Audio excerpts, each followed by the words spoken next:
¿Cómo están, amigos de Agenda Parlamentaria a través del canal del Congreso y de Radio Congreso Perú?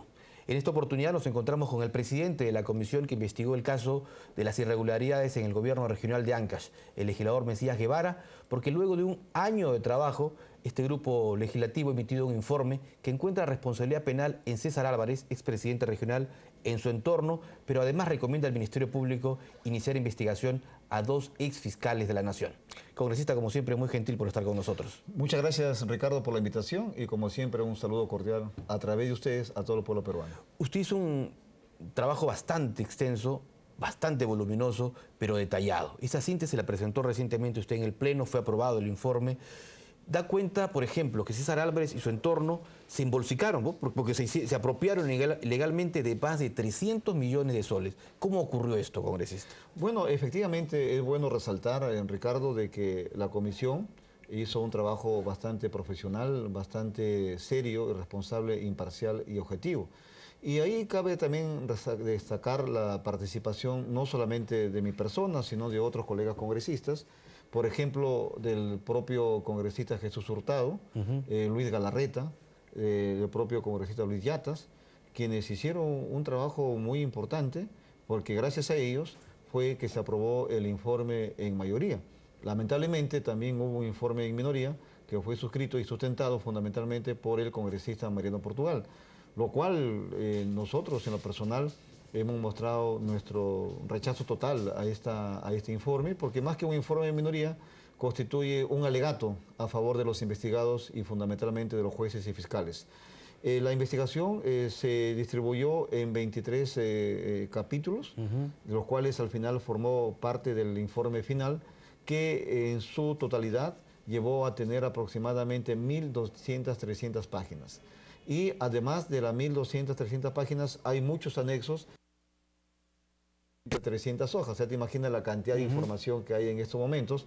Y nosotros encontramos fundamentalmente 2 redes. Una red de corrupción, donde está Álvarez y sus funcionarios, hay cooperativas, hay empresarios, hay instituciones dentro del propio gobierno regional como Chinecas, y lamentablemente una red paralela de impunidad. En esta red paralela de impunidad hemos encontrado la presencia y activa participación de jueces, fiscales, policías. Y entonces estas 2 redes al final hicieron una alianza estratégica con el objetivo de favorecerse de ciertos fondos públicos. Y todo esto al amparo de un sistema de control y supervisión muy debilitado.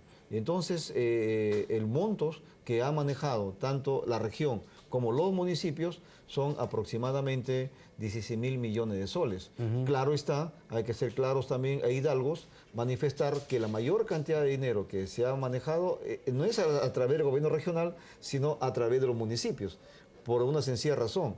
El gasto corriente en los municipios son mucho menor, o es mucho menor, que en torno a lo que pasa en el gobierno regional. ¿Cómo se ha podido, digamos, obtener esta cifra que supera los 300 millones de soles que esta red ilegal tanto de corrupción como de impunidad se embolsicó, se apoderó de manera ilegal, congresista? Lo que pasa es que nosotros, en primer lugar, identificamos el monto que recibió la red el gobierno regional de Ancash. Claro, la transferencia que hace anualmente el gobierno. Del CIAF a través de lo que es el tema del Ministerio de Economía y Finanzas. Y luego hemos visto cuál dinero era para gasto corriente, por ejemplo, para contratación de empleados, para ciertas licitaciones. Y ahí nosotros inferimos a través de otras experiencias, de otras investigaciones que hace la Contraloría, a dónde está el tema relacionado en lo que significa la debilidad del sistema. Y es ahí que nosotros llegamos a concluir que el dinero aproximado que se habría, digamos, filtrado, son 329 millones de soles. ¿Esto incluía también digamos, el monto por canon minero que recibe Ancash? El gobierno regional de Ancash ha recibido por los fondos públicos y por los remanentes mineros, los aportes mineros, que es una cantidad bastante apreciable también. Incluso aquí encontramos nosotros que estos dineros eran dados por cheques, es decir, que no se sabe si ese dinero que ingresó de los aportes mineros hacia el gobierno regional, que ingresó por unos cheques, ha ingresado de manera correcta. Cuando se presentó el ministro Castilla a la comisión Ancash, le manifestamos este punto, esta preocupación, y él también se quedó sorprendido de cómo puede ser posible que esas transferencias se hayan realizado de esa manera. Pero otro tema muy importante que no quiero dejar escapar, Ricardo, es la presencia de ciertas cooperativas como COPES y otras, ¿por qué no hay que dejar pasar por alto? Porque estas cooperativas, sin tener la acreditación, el sustento de la Superintendencia de Banca y Seguros, simple y llanamente daban cartas fianzas a ciertas empresas que el Estado no las quería recibir, porque no estaban acreditadas por la SBS. Pero ahí, ¿quién ingresaba?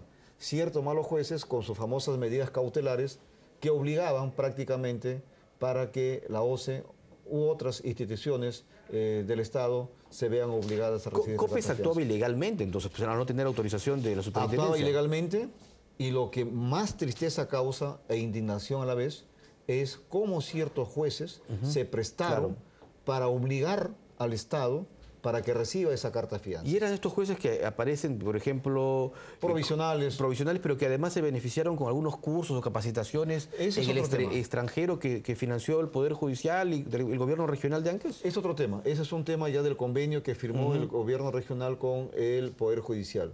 Pero yo lo que me refiero son esas cartas fianzas que en la región Ancash ascendieron aproximadamente 103 millones de soles.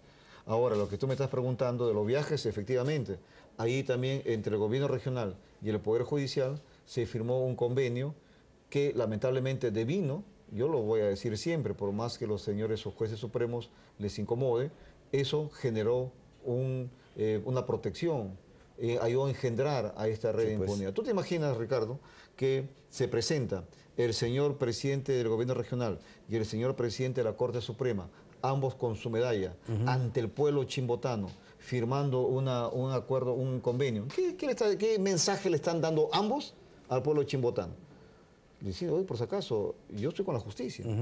La justicia está conmigo, así que no te metas conmigo, ni siquiera te atrevas a denunciarme, porque mira el convenio que estoy firmando y mira el grado de familiaridad que existe entre el Poder Judicial y mi persona. Se rompió esa independencia que tuviera que tener el Poder Judicial con los demás entes, ¿verdad? Se rompió esa independencia, se sometió al Poder Judicial dentro de esta red de Álvarez. Pero también el Ministerio Público, ¿no? Porque el hecho que dos fiscales de la Nación o exfiscales estén metidos en un caso de corrupción realmente es irregular. Entonces, ahí en el Poder Judicial se firmó un convenio con el gobierno regional de Ancash para que se le construya incluso un local en Chimbote por 15 millones de soles. Y lo paradójico es que este edificio hasta ahora no se utiliza. Y se lo construyó Álvarez con la plata del gobierno regional. O sea, se lo regaló, en pocas palabras. Se lo regaló vía estos convenios que hicieron. Y lo curioso es que según el ex subgerente de la región del Santa, él manifiesta que esa obra está en un 75%. Pero en inversión del Poder Judicial, ellos dicen que la obra está en un 53%. O sea que ni siquiera en eso se ponen de acuerdo.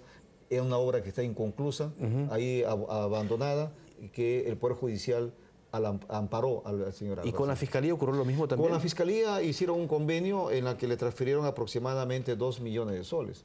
Pero no solamente eso, y ahí viene lo más grave.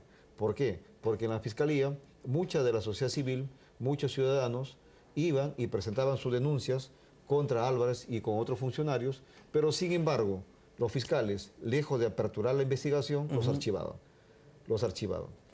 Y de manera permanente lo hacían, y es por eso que en Chimbote y en Huaraz a eso le pusieron el mote de los fiscales archivadores. El fiscal Milla es el que está más comprometido en esto, ¿no? No, el Dante Farro Murillo. Dante Farro Murillo, que él era el presidente de la superior de la Junta de Fiscales del Santa. Incluso en estos momentos él está purgando una prisión preventiva de 18 meses. Esto de que los gobiernos regionales le regalen los terrenos o se lo donen mediante convenios al Ministerio Público, Poder Judicial, no solo ocurre en Ancash.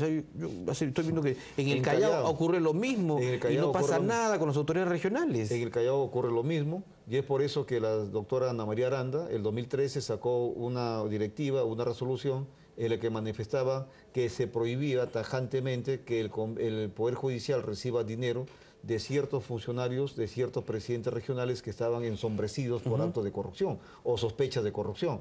Y eso es muy lamentable.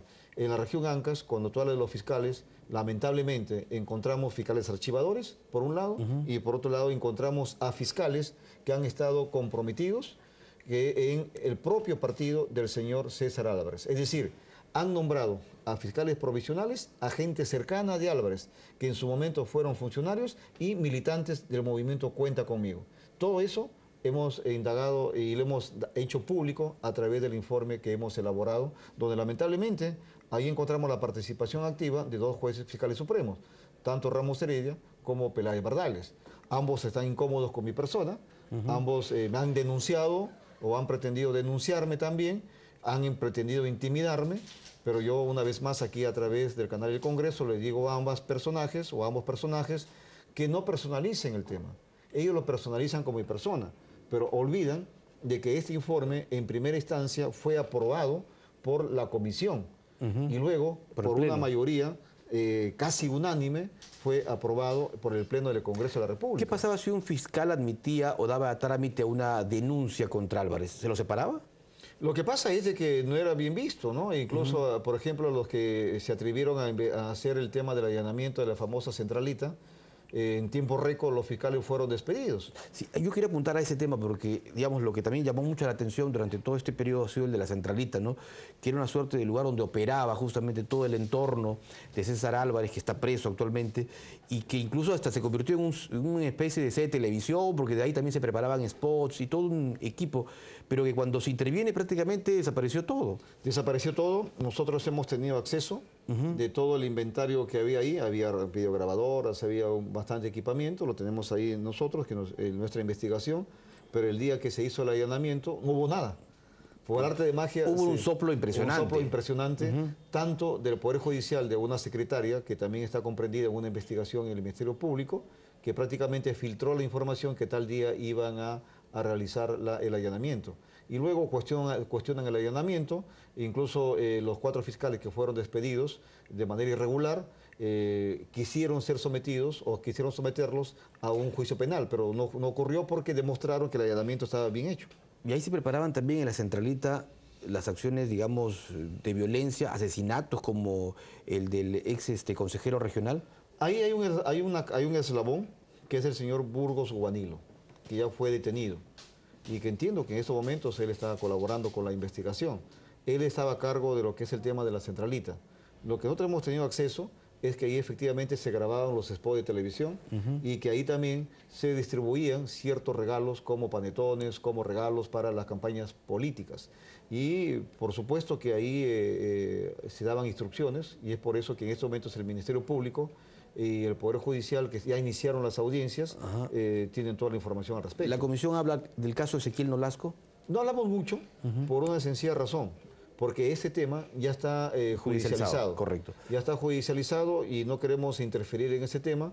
¿Y por qué? Porque la DIRINCRE, hay que reconocer su labor profesional, han hecho una brillante labor y es por eso que en tiempo récord dieron con los sicarios y también ahora la tarea y el reto es identificar a los actores intelectuales inmediatos. Permítame volver al caso de los fiscales porque acabo de recordar la sustentación que hizo usted y usted decía en parte de su argumentación de que había fiscales que pertenecían al partido de César Álvarez, o sea, ¿eran militantes inscritos? Claro, lo que te dije hace unos instantes, de que no solamente habían nombrado a ciertas personas que eran muy allegados, habían sido funcionarios de Álvarez, sino que también tenían militancia activa en el movimiento Cuenta Conmigo. Y eso lo nombró el señor fiscal Peláez Bardales. ¿Qué dice el Consejo Nacional de Magistratura? Lo que pasa es que estos son provisionales. Ah, ahí podía, ¿no? Porque ahí podía. Un fiscal titular... No, eso sí es el CNM. Claro. Pero cuando son provisionales, esos sí son, digamos, nombrados directamente por el fiscal. Y no pueden tener militancia política. No, según la Constitución, el artículo 153, ninguna persona que esté ejerciendo el cargo de fiscal o cargo de juez puede tener participación activa políticamente hablando. Y eso, una afiliación, y es una participación activa. Y no solamente eso, en nuestra investigación descubrimos, en el Perú hay aproximadamente 5.300 fiscales en el Perú. ¿Entre titulares y provisionales? Entre fiscales y titulares y provisionales. De los cuales descubrimos de que aproximadamente 624 en los últimos 8 años habían tenido militancia activa política. O sea, más del 10%. 11%. Y esto es una información real que nos dio el Jurado Nacional de Elecciones. En los diversos partidos políticos, frentes regionales también. Incluyendo en el mío, ¿no? Incluyendo en el mío, yo tengo que ser transparente. Hay militantes de mi partido o personas afiliadas a mi partido. ¿Y activos? Y activos, fiscales activos. Eso está mal, ¿no? Eso está mal. Entonces, esa tarea sí le corresponde al Consejo Nacional de la Magistratura, sobre todo cuando son titulares. Hoy tiene que actuar de manera inmediata. Correcto, el tiempo es corto, la entrevista ha sido buenísima, ha sido unos temas interesantes que quizás la gente... Entonces, para la próxima, no invitas a los demás, invítame todos. Ha sido muy buena, los detalles, los datos que nos ha dado usted y seguramente la gente va a querer seguramente conocer más. Y un dato que no es bueno dejar saltar. Hablamos de la carta fianzas. Sí, COPEX. Lo más grave, Ricardo, y que sepa el pueblo peruano, es que esas cartas fianzas fueron también recibidas por el propio Ministerio Público aquí en Lima para sus procesos de adjudicación que hicieron. Es decir, no solamente lo recibieron los pueblos más alejados, sino en el corazón del Ministerio Público también recibieron cartas fianzas de COPEX. Y eso estamos nosotros solicitando que se investigue y que se dé con los culpables. Sí, pues siendo el Ministerio Público justamente el organismo que vela por la legalidad, como dice justamente en su propia página web. Y vemos que está ocurriendo eso. Bueno, le agradecemos mucho, congresista Mesías Guevara, por este resumen que nos ha hecho del informe de la Comisión ANCAS, y entiendo que ya el documento ha sido enviado al Ministerio Público. Bueno, ya fue aprobado por el Pleno, ahora ya todo está en manos de la mesa directiva, ya son ellos los responsables de hacer los traslados pertinentes al Ministerio Público, a la Contraloría, a la Subcomisión de Acusaciones Constitucionales. Para los dos fiscales. Para los dos fiscales, porque estamos recomendando antejuicio para ambos, y al propio Ministerio de Economía y Finanzas y a las instituciones como la OCE, que tienen que despertar, pues. No podemos estar quedados en la época de la carreta y viendo cómo las tortugas se pasean a las diversas instituciones de control del Estado. Correcto, muy amable. El congresista Mesías Guevara, representante por Cajamarca de Acción Popular Frente Amplio y saliente presidente de la comisión que investigó el caso ANCAS, nos contaba un resumen justamente de este voluminoso documento. Gracias por estar con nosotros en Agenda Parlamentaria.